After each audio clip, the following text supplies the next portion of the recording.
The town of Quincy, Illinois, with a population of fewer than 40,000 residents, has long been considered a safe and pleasant environment for family life. Often referred to as the Gem City of the state, Quincy had experienced minimal issues related to violence or crime. However, this perception dramatically shifted in the early hours of February 23, 2023. Later that day, Rebecca Postal, a 41-year-old mother of three, was discovered deceased on her bathroom floor, surrounded by a pool of her own blood.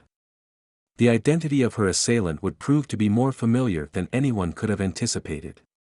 This narrative recounts the tragic circumstances surrounding Becky Postal's untimely death. Becky had married her former spouse, Tim Bleefnick, in 2009. Together, they welcomed 3 children and were often described by their peers as an ideal family. Those who knew them fondly recalled the joy surrounding their engagement and wedding, marking a particularly happy chapter in their lives. Tim Bleefnick was a respected member of the Quincy community, having graduated from Quincy University, where he distinguished himself as an athlete. In 2019, he was honored with induction into the university's Football Hall of Fame. At the time of Becky's passing, Bleefnick was employed at Quincy Farm Products. Becky, a dedicated professional, found her true vocation in nursing. During the COVID-19 pandemic, she worked as a travel nurse, providing care to those battling the virus in various hospitals across the United States. However, beneath the surface of what appeared to be a perfect life, significant turmoil existed. The seemingly happy facade of Becky and Tim Bleefnick, characterized by their smiles and family photographs, concealed years of unresolved conflict. In 2020, Tim Bleefnick made an appearance on the well-known game show Family Feud. During the episode, contestants respond to questions, with more popular answers earning higher points. Tim's heartfelt declaration, "I love my wife, I'm going to get in trouble for that, aren't I?" belied the reality that his marriage was deteriorating. On January 21, 2021, Tim filed for divorce, a decision that surprised no one close to him or Becky. This initiated a contentious custody battle, with both parents vying for more time with their children. In May 2021, Becky confided in a longtime friend, expressing her concerns that Tim would attempt to take the children away from her. Those familiar with Becky revealed that she had been subjected to abuse, prompting her to seek protection for herself and her children from Tim. Despite her awareness of his mental health issues, she hesitated to file for an order of protection, complicating the divorce proceedings. A challenging conflict ensued, and Becky had valid reasons to feel apprehensive. Bleefnick was not merely a theoretical danger to her and her children, he was armed, and she was acutely aware of this fact. In November 2021, Becky's initial divorce attorney revealed that Bleefnick had yet to return a 9mm handgun that belonged to Becky, despite her repeated requests for its return. In light of Becky's concerns, the court appointed a guardian ad litem to oversee their case. "My role as a guardian ad litem is to advocate for the best interests of the children involved, whether in divorce proceedings, family matters, or other related cases." After several months of deliberation, Becky filed for an order of protection against Bleefnick's father on December 16, 2021. Similar to her situation with Bleefnick, she was apprehensive about her children's safety in the presence of their grandfather. As a mother of 3, her fears extended to her own safety. In a text message to a friend in 2021, she recounted, "He has screamed in my face, shoved me in front of the children, and thrown objects across the room while we were present." In a separate message to her sister that same year, she expressed, "If anything happens to me, ensure that Tim is the primary suspect. I am documenting my fear that he may harm me." Unfortunately, Becky's ordeal continued. Months later, while the divorce proceedings were still unresolved, she communicated with a close friend on March 14, 2022, stating that if Bleefnick did not get his way, he might literally lose his mind. This message referred to the ongoing tensions in their situation.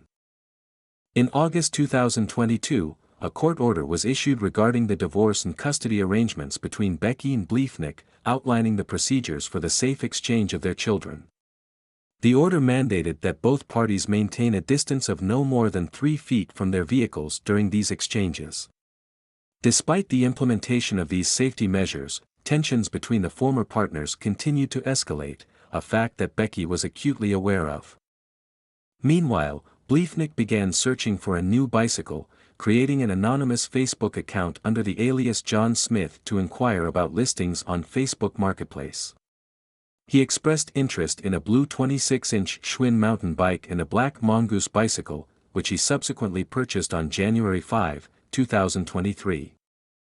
A friend of Becky's, Melissa Young, recounted a chance encounter with her at a local store, noting that Becky appeared mentally and emotionally drained, a stark contrast to her usual demeanor. Melissa mentioned that Becky was eager to finalize the divorce and had confided in her about her fears regarding Tim, stating that she felt he could become violent at any moment. Becky also revealed that she had discovered Tim was concealing financial assets and recounted a threatening remark he made, asserting that she would be dead before she could access any of his money. Around the same period, Bleefnick's behavior began to raise concerns among those around him. He inquired with his neighbor, Bradley Amon, about the presence of security cameras aimed at his backyard, which Bradley did not have. On February 10, 2023, Bleefnick made a notable attempt to return Becky's long-missing 9mm handgun by contacting the Quincy Police Department to facilitate its return. On February 13, 2023, Ted Johnson, the significant other of Becky, opted to spend the night at her residence. He parked his vehicle in the area behind the house, adjacent to the driveway. Between midnight and 1 a.m., that same night, video surveillance captured a cyclist passing by several homes in the vicinity. Additionally, Becky's neighbor received an alert from his own surveillance system. Upon reviewing the footage, he confirmed that he observed an individual walking in his driveway. Notably, both Bleefnick's phone and his Whoop armband, which is designed to monitor movement, were deactivated during the timeframe of midnight to 1 a.m. Furthermore, between 1:10 a.m. and 1:30 a.m., Bleefnick conducted several Google searches, including inquiries related to license plate lookups, title registrations, and vehicle records, culminating in a search for Ted Johnson's specific VIN and license plate registration. At 1:32 a.m., a call was placed to the Missouri Department of Revenue, the agency responsible for vehicle registrations. As the coincidences between Bleefnick's late-night online searches and the presence of the mysterious cyclist near Becky's home continued to accumulate, it became increasingly evident that the mother of 3 might be in a precarious situation.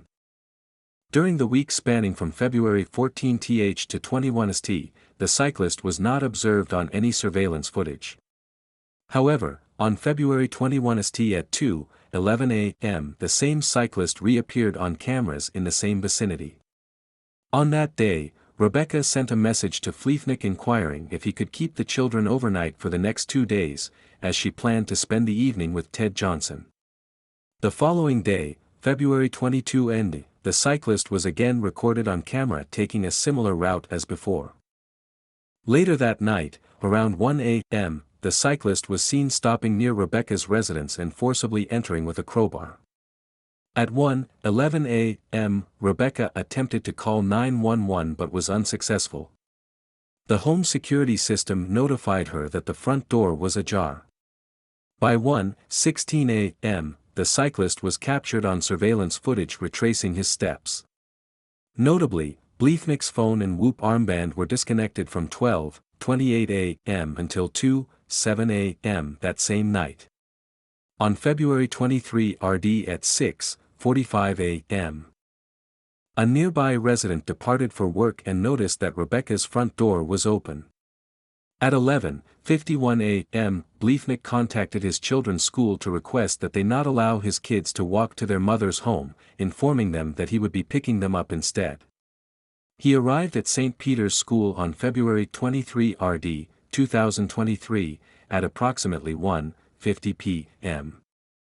Approximately 1 hour prior, at 3 p.m., Nick reached out via text to Rebecca's father, inquiring whether he could speak with her regarding the pickup time for the children, as the school had notified him that they had not yet been collected by 3:30 p.m. Bill, Rebecca's father, would soon confront a harrowing reality. Upon arriving at Rebecca's residence, he noticed the front door ajar, an unusual occurrence. Despite his attempts to call out to her, there was no response. Tragically, he discovered his daughter lifeless in the bathroom, surrounded by a pool of her own blood. Upon checking for a pulse, he found that rigor mortis had already set in. She had been shot 14 times. Bullet casings were later located around and beneath her body, indicating that she had been shot while on the ground. When Bill answered the door, he initially saw no one, but then noticed a man in a long coat walking away. Upon inquiring if he needed assistance, the man turned around, revealing himself to be Bill. He urgently requested to use the phone to call 911, stating, "Rebecca's dead."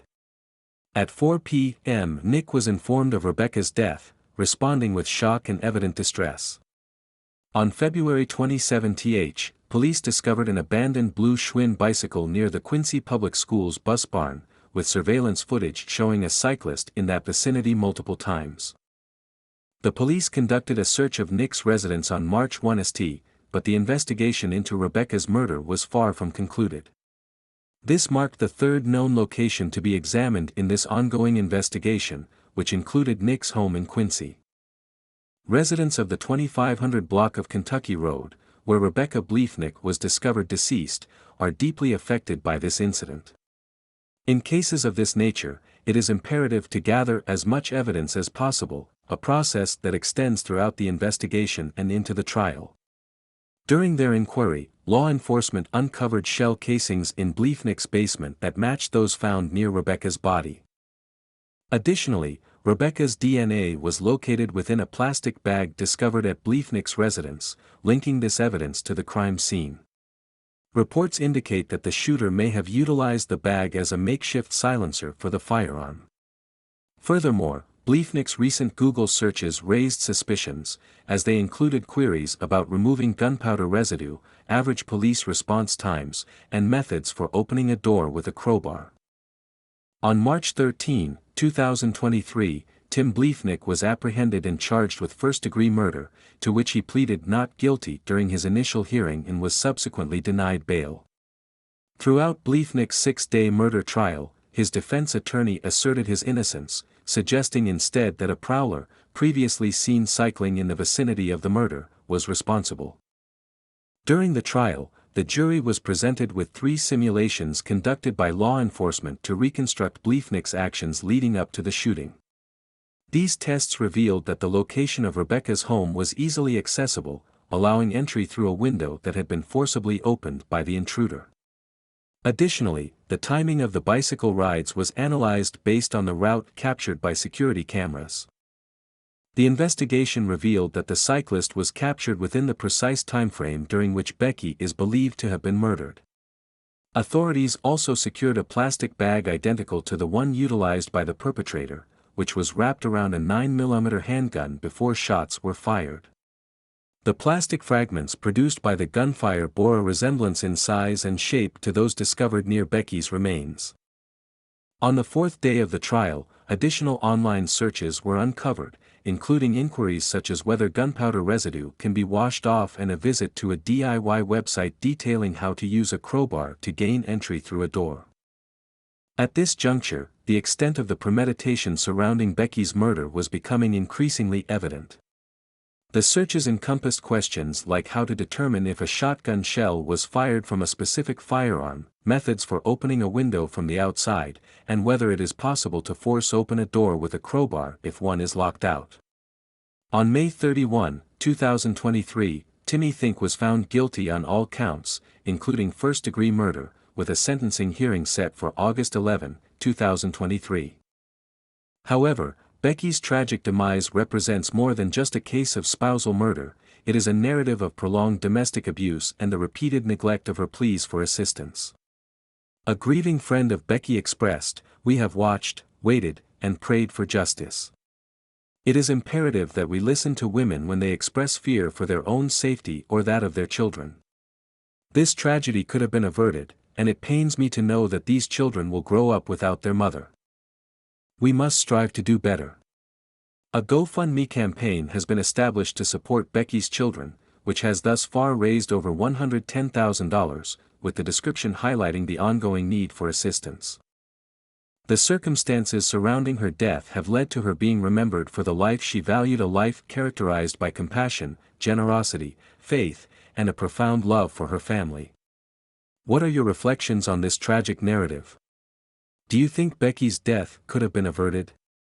We invite you to share your opinions in the comments section below. At The Decoder, we meticulously produce and publish all our videos, ensuring we compile credible sources to provide you with the truth about the world of crime. Your support is essential to our continued efforts, so please remember to like and subscribe, and click the notification bell to stay updated on our content. We look forward to seeing you next time on The Decoder. Thank you.